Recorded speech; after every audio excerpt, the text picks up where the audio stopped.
Hello guys and welcome to my channel. My name is Jesper and today we are going to talk about glycine. We are going to talk about the amino acid glycine, and it looks like this, or this is the one I normally take from a company called Bulk. It was normally called Bulk Powders, and I have nothing to do with them. It's just at the moment where I find it to be the cheapest. Why are we going to talk about glycine today? Well, we are going to talk about that because if you are slimming down, you might like to know that it can actually help you regulating the way that you feel hunger.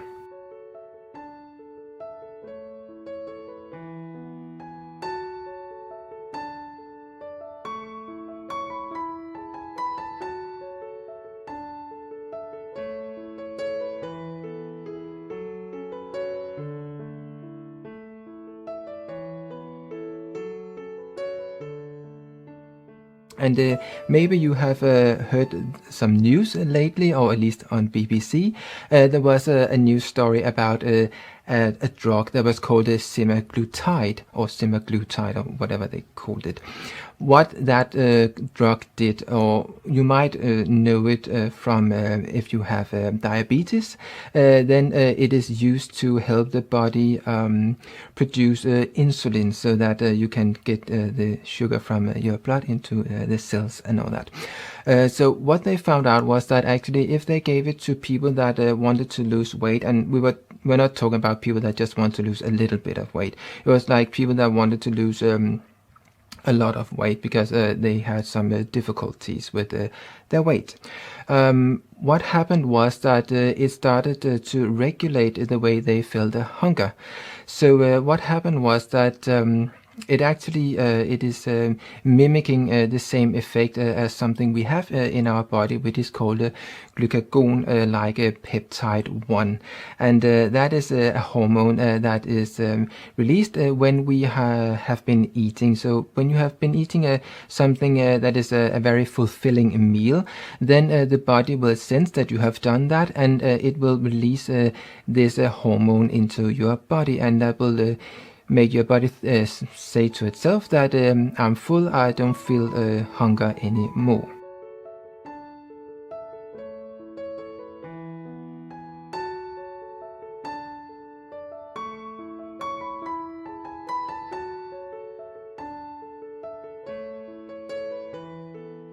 Obviously, there are other issues when you are overeating than just the physiological things with the body. There are mental issues and all sort of things. And I think we all know that if we are sad or something is really upsetting us, we tend to eat more than we should, or we are starting to eat stuff that we are not supposed to eat, and we know it, but we do it anyway, and I do it as well.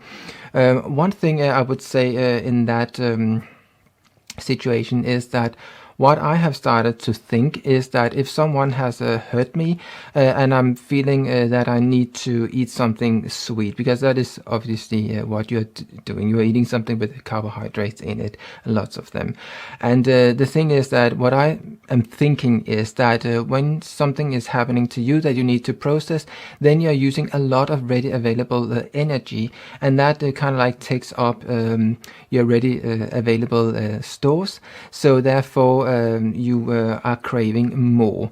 So what I have started to think when something like that happens to me is that it might be that people are hurting me, but they are not going to be the cause that I am overeating as well. They're not gonna hit me with a double whammy. So in that sense, that is something I'm thinking about, that I will not start to eat those things because I don't want to be hurt even more. So another trick is that I just don't have those sweet things in the house anyway, so it makes it rather easy. Anyway, the thing is that what I recently discovered was that as I was trying to lose a little bit of weight. I mean, I'm not overweight in any way, but we all see those pictures in the magazines and stuff like that, and you're kind of like every time summer approaches and stuff like that, you're thinking, this year I'm going to look better than last year. And usually for me, that doesn't really happen to the extent that I want it to. So I thought this year it's lockdown and all that sort of thing. You're not going anywhere where you are being fed with all sort of things when you are going to a party. So in that sense, it's much easier in a lockdown situation to control what you are eating. So I thought I would try to do a little bit more than I normally do.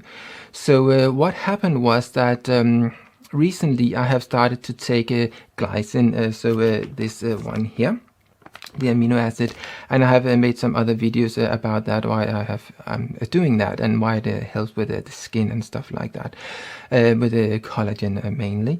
What happened was that I normally eat fromage frais in the morning with some amino acids on it, and then I would eat some meat for lunch and some cheese, and in the evening I would eat some meat again. So that would be what you would call a very protein-rich diet. So, and there will be some that has something to say about that, good and bad and all that sort of things. But that is what I do. So what I realized was that after I put glycine on my fromage frais in the morning, I started to feel full much quicker. I did not know why at the time, but I just felt that it took a long time for me to eat my fromage frais in the morning, both because I was taking glycine on the fromage frais in the morning, I was taking a glass of it during the day, and I was taking some of it before I went to bed. So I constantly had more glycine in my body than I would otherwise have.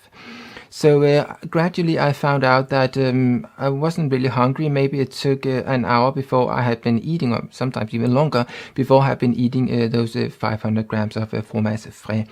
So I thought that was a bit odd, and I thought, okay, if I don't feel hungry, obviously I need to be cautious about that. You get the food that you must in order to maintain the bodily function and all that sort of stuff.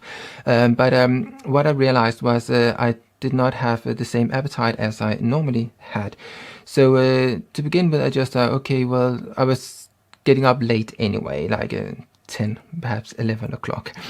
So I thought, okay, I just go straight to lunch when about 2 o'clock or something like that. Or if I felt hungry, I would definitely eat something, but I just did not feel hungry. So I thought, okay, let's try and see what this takes us. So in the end, it ended up like for the last 3 days, I have done a little bit of an experiment. So I was actually just taking my amino acids in a glass of water in the morning, and then I would have my coffee as well as I would normally do. So I would have a cafe latte in the morning. So that just went on, and I thought, well, it's a bit strange that I don't feel any sort of a hunger. I knew already that I was in a ketosis by the way that I'm eating. So that did not really surprise me as such, but normally I would be hungry when it was lunchtime, but this time I didn't feel hungry.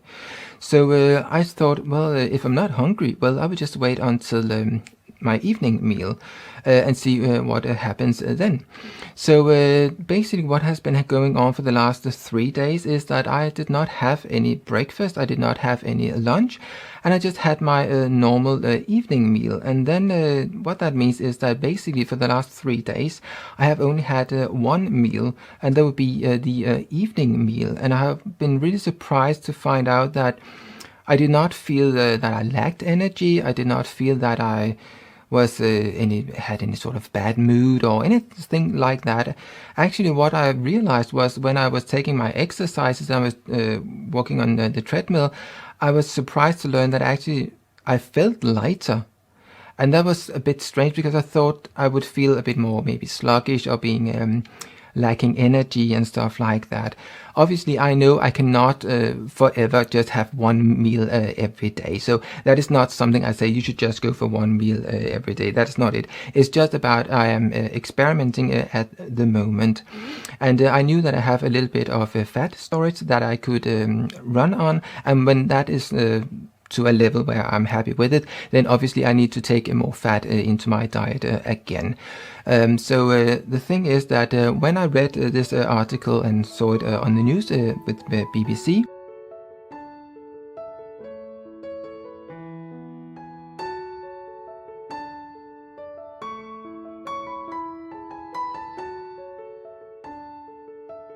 I immediately Googled glycine and appetite suppression and all that sort of thing, because I knew that there was something going on. And with this hormone that is released when we are full, I thought maybe there was a connection with the glycine and that hormone. And lo and behold, when I looked it up, it was quite clear that one of those amino acids that will have an impact on the body releasing this hormone in order to make you feel full, that is glycine. There will be there are other amino acids that will do the same, but not to the same extent as glycine will do. So that really kind of like confirmed my idea that I had done something differently lately that made me feel differently towards food. And it is a bit strange, because actually I like food a lot. I like a good quality food and stuff like that. I like to cook and all that sort of thing. So I'm a bit like, will this take away my my appetite for good or what? Obviously it will not, because as soon as I stop taking glycine in that way, my appetite will be back to if I'm not tweaking it in any way with something like glycine. So the point is that this drug that they have discovered is working for appetite suppression. That or to suppress your appetite. That is something you cannot get at the moment, because it was just a trial. Therefore, we will have to wait a long time, I guess some years maybe or whatever, to find out if that is actually something that will be available for people that need it. And that will obviously not be if you're just trying to lose a couple of kilos. That's not what we are talking about. It is for people that are trying to lose way more than that for various health reasons. So always it's necessary to have a good relationship with food, and there can be various reasons why people don't have that, but one of the basics is to get a healthy look on food and a good relationship with it.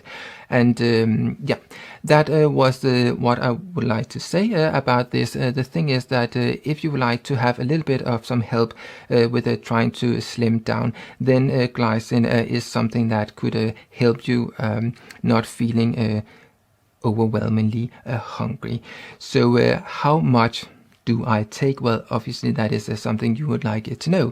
Well, normally in your diet there will be about 2 grams of glycine. So that is what you would normally get on a standard diet for on a day.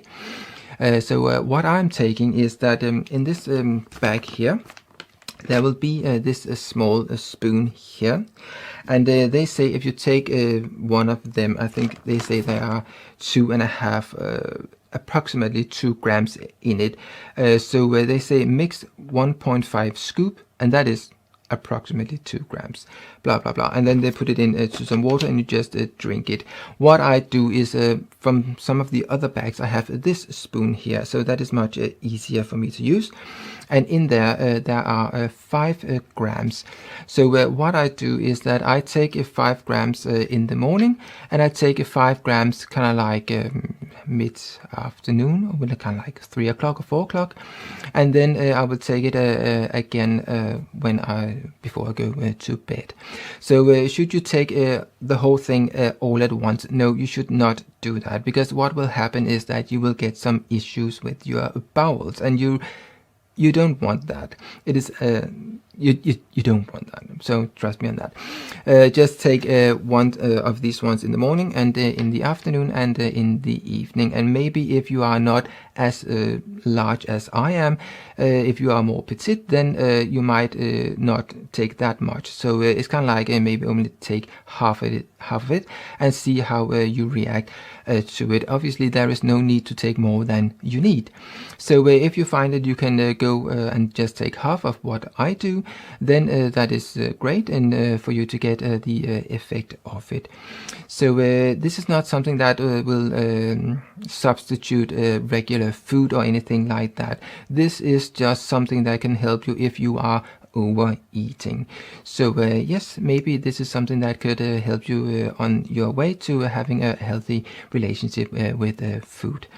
Thank you for watching, and if you would like to see more of this sort of videos, please subscribe, hit the bell, and do all the things you must do in order to be notified when I upload more of this sort of videos. Thank you for watching. See you. Bye.